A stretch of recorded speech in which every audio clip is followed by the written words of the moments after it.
भास्कर भी जुड़े हैं। भास्कर, क्योंकि आप लगातार कवर कर रहे हैं जहां पर बीजेपी इस पूरे मामले को लेकर हमलावर है, बीजेपी के जो कार्यकर्ता हैं प्रोटेस्ट कर रहे हैं, लेकिन साथ ही सीतारमण जो कि वित्त मंत्री है उन्होंने खुद ये सवाल उठा दिया, अरविंद केजरीवाल आखिरकार चुप क्यों हैं।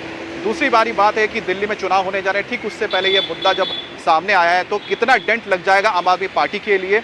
और तीसरी बात यह है कि क्या वाकई में स्वाति पर एक दबाव है पार्टी का, जिसकी वजह से वो इतने दिनों तक खुलकर सामने नहीं आई। उसके बाद उन्होंने FIR कराया, 13 मई का मामला है। और देखिए, डेंट हो चुका है, डेंट होगा नहीं, पार्टी ये मान के चल रही है। पिछले 4 दिनों से जो घटनाक्रम चल रहा है उसमें बहुत बड़ा नुकसान हो गया है। अरविंद केजरीवाल चुनाव प्रचार करने के लिए जेल से बाहर आए थे और अब पूरी कोशिश है कि किसी भी तरह से इस मामले में और नुकसान पार्टी को ना हो।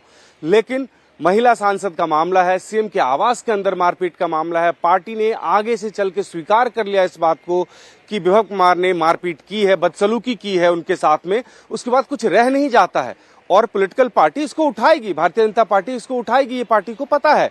पार्टी को इस बात का भी डर है कि अभी तक तो प्रधानमंत्री नरेंद्र मोदी की रैली नहीं हुई है दिल्ली में, जिस दिन वो बोलेंगे उसके बाद क्या असर होगा। ये पूरा चुनाव जो आम आदमी पार्टी इस मुद्दे पे लड़ रही थी कि अरविंद केजरीवाल को जेल भेज दिया गया, जेल का जवाब वोट से, वो नैरेटिव धुलते हुए नजर आ रहा है पार्टी को अब जवाब देना मुश्किल हो रहा है कि इस मामले में कैसे बचाव किया जाए और किसका बचाव किया जाए। स्वाति मालीवाल और विभव कुमार दोनों ही अरविंद केजरीवाल के सबसे पुराने साथी हैं और वो साथी अगर आमने सामने आके लड़ाई होती है, स्वाति मालीवाल कंप्लेन करती हैं और उसके बाद FIR रजिस्टर हो जाता है, तो बहुत कुछ कहने के लिए पार्टी के लिए नहीं रहता है।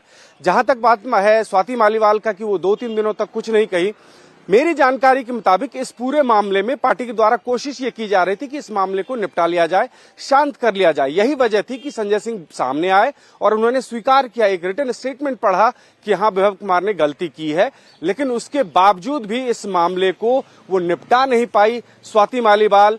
आप कह सकते हैं कि ऐसा हुआ कि जब उनकी स्वीकारोक्ति हो गई पार्टी की, उसके बाद उन्होंने शिकायत की है, तो ऐसा है कि पार्टी ने मान लिया है कि हाँ उनके साथ बदसलूकी हुई है और उसके बाद उन्होंने कंप्लेन दिया है, तो पार्टी अब खुद का बचाव भी नहीं कर सकती है। ये भी एक बहुत बड़ी चुनौती हो गई पार्टी के सामने और चुनाव तक कोई भी ऐसा स्टैंड पार्टी नहीं ले सकती है और मुश्किल करेगा उनके लिए, ये पार्टी को पता है। लिहाजा अब लोकसभा चुनाव तक इंतजार करना पड़ेगा। उसके बाद बचाव के, विभव कुमार के बचाव के बहुत सारे उपाय हैं पार्टी के पास में, ये जो मुझे पता है, और उसका उपयोग भी किया जाएगा। कहीं ना कहीं सिर्फ आम आदमी पार्टी नहीं है, और आम आदमी पार्टी के साथ साथ जो इंडिया अलायंस है उनके घटक दलों के लिए भी ये मुद्दा काफी मुश्किल बनता जा रहा है।